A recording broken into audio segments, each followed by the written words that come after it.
actions spoke louder than any words ever could. She wasn't grieving the loss of a relationship. She was planning something else entirely. 29 years old. A coworker of Nyaja's. A man with a violent past. This wasn't just any man from Kinston. This was a man with a history of gun violence. Relationship ultimately can become like, bro, if you don't do that, but it can happen, bro. Yo, it's good, you bro. Chris about the video I'm filming today. We have a girl who set up her and her coworker set up her boyfriend and baby daddy in a fake breakup just to cover up his unalived somebody. That's crazy, yo. So I feel me. Hit subscribe button, like button, my contact. I ran to it. Disclaimer. And you said he was shot and is he breathing? No, I don't think so. Alright, when did this happen? Like 5 minutes ago. Alright. And how many is injured? Is it just him? Yes, it's just him. A woman who deputies say made a 911 call last month has been charged with her boyfriend's murder. The Lenore County Sheriff's Office says Nyasia Perkins and Calvin Colley were arrested Wednesday and charged with first-degree murder and felony conspiracy in Quentin Gray's death. Deputies say both Perkins and Colley were arrested yesterday at their places of work in Kinston. Deputies won't say where that happened, but did confirm the two worked together. The 26-year-old woman lives in Lenore County, while deputies say the 29-year-old man is from Goldsboro. Oh, yeah. It seems like everybody around me keep leaving. Play with my feelings and I don't give them a reason. They take my heart and they break it all into pieces. It seems like everybody around me keep leaving. It seems like everybody around me keep leaving. Play with my feelings and I don't give them a reason. They take my heart and they break it all into pieces. I ain't talking about magic. Niggas get killed in this building, it's tragic. Gotta stay focused, you lose when you sleeping. Watch how I'm moving, I move with precision. All of these hoes be choosing and picking. Can't do how I do and I do how I did it. They not in my lane, no they not in my league. Ain't on my level, we cannot compete. We not together, you not on my team. Don't see no one better, like who hot as me. It was just after midnight on December 8th, 2024, when Lenore County Dispatch received a 911 call. The voice on the other end was frantic, shaken, barely able to string together words between gasps of breath. A man had been shot. That's crazy, The caller, 26-year-old Nyasia Perkins, told the operator that she had been in bed when she heard gunshots. She said she hid her children under the bed, afraid of whoever was inside her home. Her boyfriend, 30-year-old Quentin Lee Gray, known to many by his rap name Hoodrich Montana, had been shot multiple times in the living room. The suspect? According to Nyasia, she had no idea who it was or where they had gone. But when first responders arrived, the scene didn't match her story. There were no signs of forced entry. No broken windows, no kicked-in doors. Just Quentin, lifeless on the floor, with his two young sons nearby. At first, it seemed like a tragic home invasion, a robbery gone wrong. But investigators quickly realized the story wasn't adding up. The inconsistencies, the missing details, and the way Nyasia carried herself in the days following the murder all pointed to something else. Something planned. What really happened that night in the quiet home on Sweet Amy Lane? How did a grieving girlfriend become the prime suspect in a brutal murder? And why was her coworker, 29-year-old Calvin Colley, arrested alongside her just weeks later? Stay with us as we uncover the truth behind a case that sent shockwaves through Lenore County, North Carolina, a case of betrayal, deception, and premeditated murder. Welcome to True Crime Stories HQ. If you love gripping real crime stories, subscribe and hit that notification bell because what we're about to reveal will leave you questioning everything. Quentin Lee Gray was a man with big dreams and even bigger responsibilities. At 30 years old, he was on a path that many in his community recognized, trying to balance the weight of ambition with the reality of fatherhood. To his friends and fans, he was Hoodrich Montana, a rising rapper in North Carolina, working hard to make a name for himself in an industry that doesn't hand out success easily. But to those who knew him best, he was simply Quentin, a devoted father, a hardworking man, and someone who made sure his family always came first. Cut it up, boy. Yeah, rapping in the chocolate in the bag. I've been going hard, but I gotta go harder. I done came far, but I'm tryna go farther. I've been going hard, but I gotta go harder. I done came far, but I'm tryna go farther. I've been going hard, but I gotta go harder. I done came far, but I'm tryna go farther. I've been going hard, tryna go farther. I had to aim for the stars, cause I came from the block. I'm certified, they heard a lie, hit, they think that I'm not. Went from the bottom, now I'm ballin', now my name on the top. And I be shining, I got diamonds in my chin. Quentin grew up in La Grange, North Carolina, a small town where everybody knew everybody. Yeah. Life wasn't easy, but he never let that define him. From a young age, he was drawn to music, rhythm, and storytelling, using his experiences to shape his lyrics. He had the voice, the drive, and the hunger, but more than that, he had 2 little boys depending on him. For Quentin, Gianni and Amiri were everything. Friends say he was the kind of father who was always present, playing outside with his boys, taking them places, making sure they knew they were loved. He didn't just talk about being a dad, he lived it. Even when money was tight and things got tough, he always made sure his children had what they needed. His goal wasn't just to make music, it was to create a better life for them. He spent long nights writing lyrics, recording tracks, and planning his next moves, hoping that one day his music would take off and provide him with the kind of success that would allow his family to thrive. But dreams can be fragile, and in a town where opportunities are scarce and struggles are plenty, Quentin knew that success wouldn't come easy. Gotta get out, he stayed focused, kept grinding, and tried to avoid distractions. But some things you can't see coming, especially when they come from the person closest to you. His life with Nyasia Perkins, a relationship that wasn't what it seemed. Quentin had been in a relationship with Nyasia Perkins for years. Together, they had built a life in their quiet home on Sweet Amy Lane, raising their 2 boys under the same roof. From the outside looking in, they were a family just like any other. Social media showed happy pictures, loving captions, and birthday celebrations.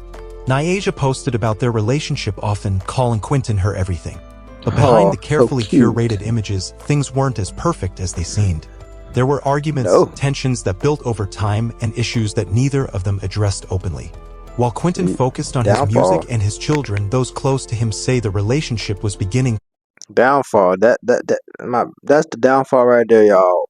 If you're in a relationship, bro, and if there's triggers, there's things that y'all not talked about, bro, that relationship ultimately can become like, bro, if you don't do that, but it can happen, bro. Like, I'm not saying or that, you feel me, but it's like, you don't know how people might react to anything. Like, when emotions flare, that's when the most happen. Anger and all that, that's when all that be happening. So y'all, bro, y'all need to sit down and talk about it. Especially if you got 2 kids, bro.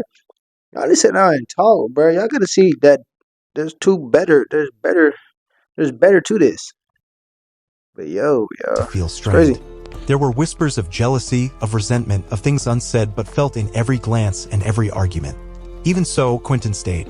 He believed in family, in working through problems and keeping things together for the sake of their boys. But Nyasia? She had other plans. And in the weeks leading up to his murder, her actions spoke louder than any words ever could. She wasn't grieving the loss of a relationship. She was planning something else entirely. Quentin didn't know it, but his fate had already been sealed. And the person responsible for it slept just a few feet away. That's crazy. It was just after midnight when the Lenoir County Sheriff's Office received a frantic 911 call.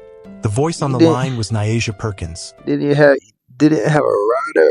She was not a rider or die for you, bro. She was here to snake you. Oh my god. Shaking, panicked, breathless. Bro. Is he breathing? No, I don't think so. Alright, when did this happen?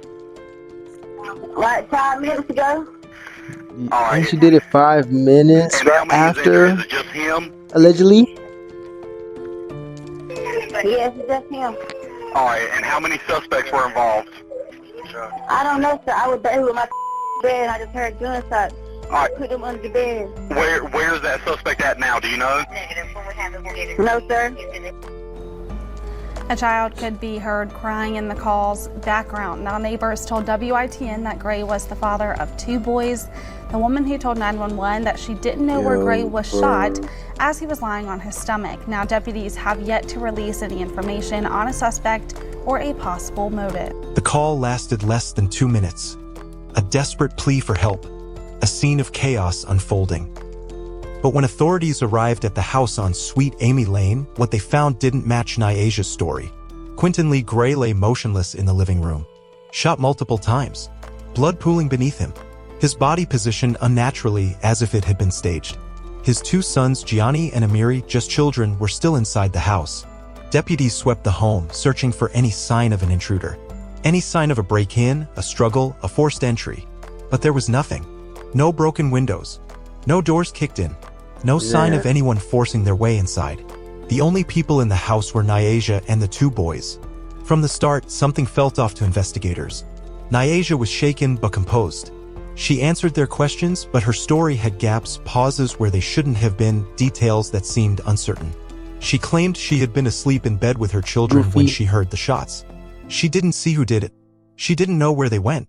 And yet, there were no footprints leading away from the house. No signs of anyone running. No missing valuables. Whoever shot Quentin had been let inside. Or maybe they had never left. The next day, Nyasha took to social media. Her first posts were filled with grief, words of loss, of love, of heartbreak. It's about that time, bae. I'm glad I gave you your flowers while you were here. I love you, thank you for everything. Me, Gianni, and Amiri love you. I wish this never happened to you, Hoodrich, Montana. Friends and family flooded the comments. Condolences. Shock. Questions. But then, just 2 days later, something changed. Her tone was no longer one of mourning, it was anger, control, exclusion. Everybody that think they going to be at Hoodrich, Montana service y'all not. He only F *** ed with a few and they know who they are. The shift was sudden, almost as if her focus had moved away from loss and onto something else. People started to question it. Was this grief? Or was this guilt? Why was she so quick to take control of his memorial, shutting people out? Why did her words sound more defensive than mournful? The people who knew Quentin best, his friends, his family, the ones closest to him, couldn't shake the feeling that something wasn't right. And as investigators continued digging, they would soon uncover a truth that no one was prepared for. From the moment police arrived at the crime scene, something didn't sit right. Nyasha Perkins had painted a picture of a terrifying home invasion. A random act of violence that had left her boyfriend dead and her children hiding in fear.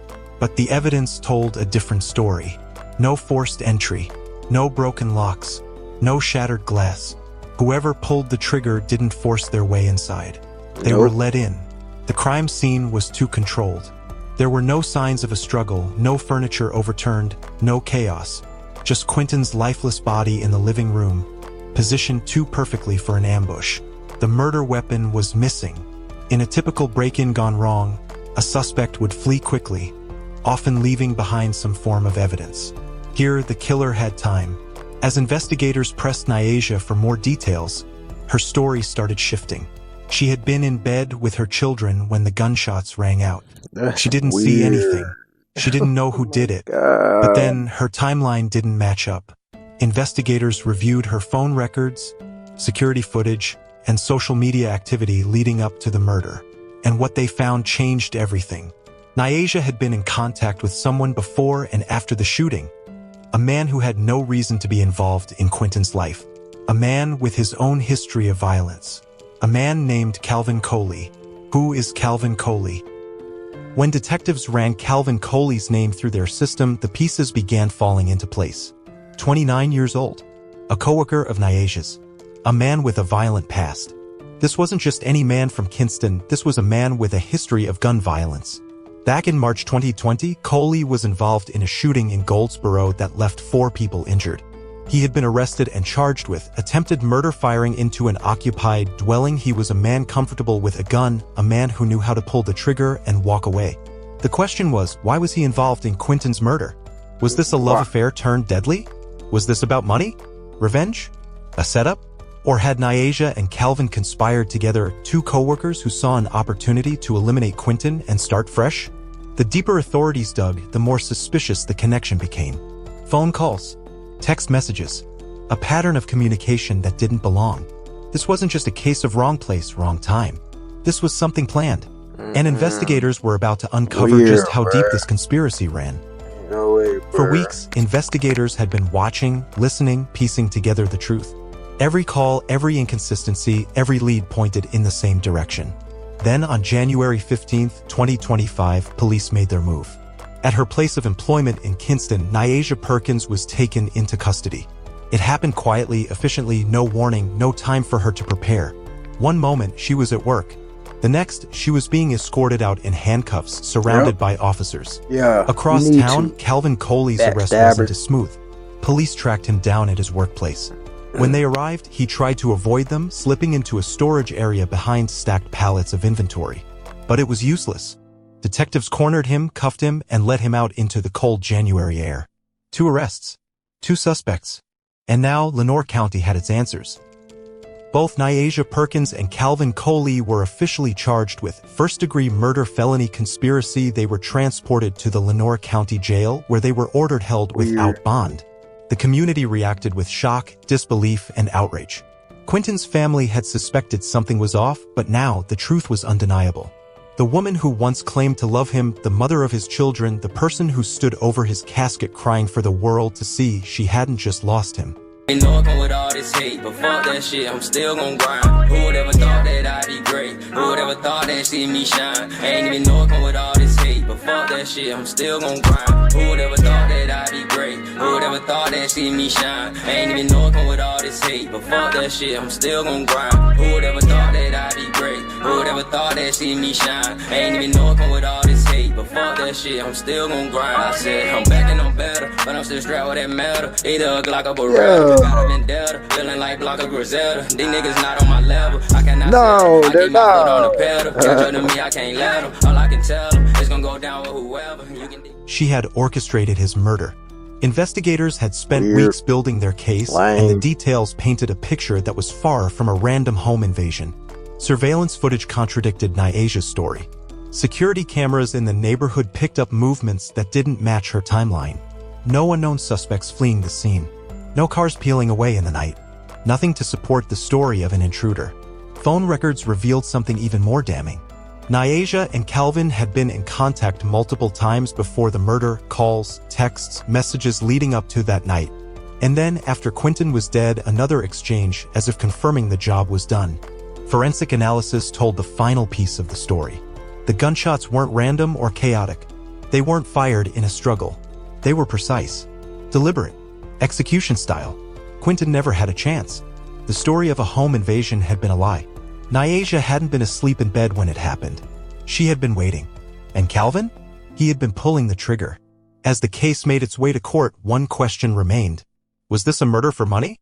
A crime of passion? Or something even deeper? The truth was coming, and there was nowhere left to hide. The morning of January 16, 2025, the Lenoir County courtroom was packed.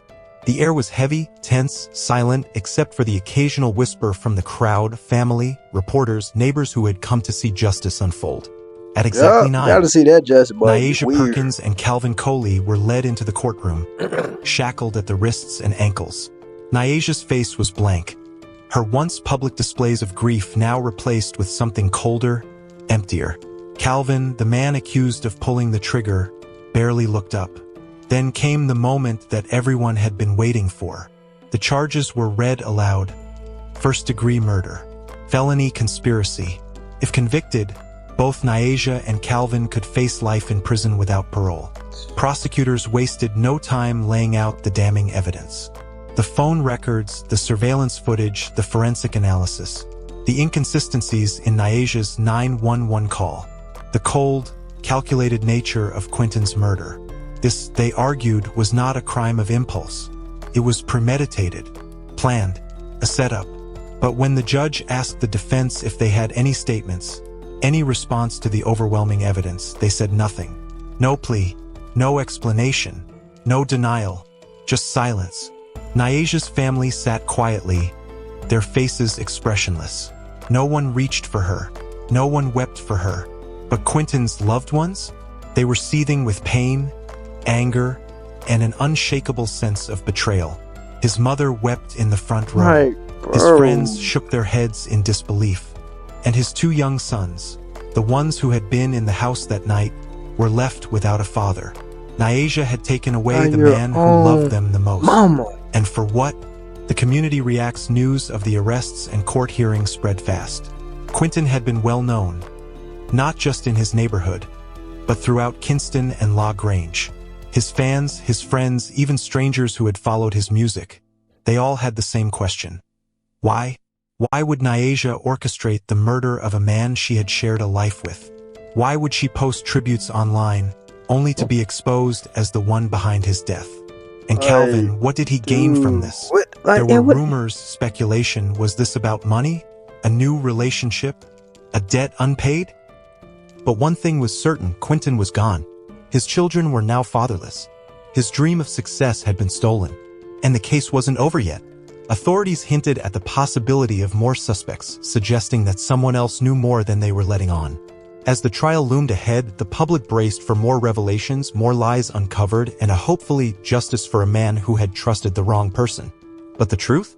It was still unraveling, and the story was far from over. Betrayal is a wound that cuts deeper than any bullet.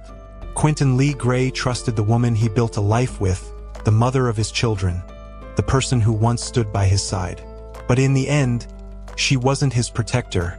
She was his downfall. His life was taken in cold blood, not by a stranger, but by someone who knew exactly how much he had to lose.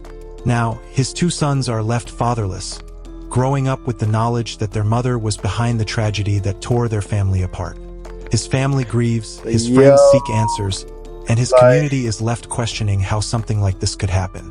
What drives someone to commit such a cold and calculated betrayal? Was this planned from the very beginning, or did something push Nyasia and Calvin over the edge? We want to hear your thoughts. Do you think justice will be served? Do you believe there are more pieces to this story waiting to be uncovered? Let us know in the comments below, and if you want more gripping true crime. Hey, yo, I can't cut that.